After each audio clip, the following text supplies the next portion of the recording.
С передовой вернулись представители казачества республики. Они доставили гуманитарную помощь для группы казаков-добровольцев, которые ушли на фронт из Коми еще в конце января. Всего им привезли больше 2 тонн груза. Путь конвоя был не близкий, больше 3000 километров только в одну сторону. Часть пути пролегала по опасной территории, но благодаря поддержке казаков Всевеликого войска Донского привезли в пункт назначения все необходимое без происшествий. Это специальное оборудование для боевой работы, маскировочные сети, инструменты для строительства укреплений, продукты питания и многое другое. Сами наши бойцы тоже не остались в стороне. В благодарность курсантам из объединения «Достойное поколение», которые участвовали в сборе помощи, передали икону.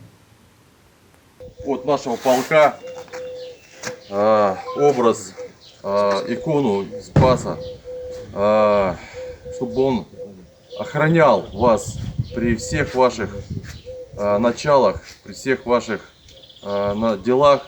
И помнили вы и знали, что у вас есть защитники, такие как мы. А от вас ждем больших результатов с вашей стороны.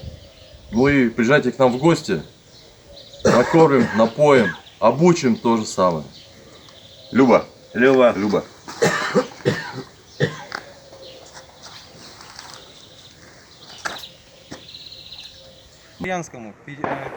А еще наши бойцы отправляют с передовой слова благодарности главе республики, архиепископу Сыктывкарскому и Коми-Зырянскому Петериму, объединению «Достойное поколение», родителям курсантов и всем неравнодушным землякам. К слову, по пути к своим бойцам на одном из блокпостов казаки встретили земляка из Прилузья с позывным «Чапай», а уже за Мариуполем подарили бойцам из другого подразделения несколько маскировочных сетей и продукты к чаю. Сразу по возвращению казаки начали подготовку 3-го гуманитарного конвоя.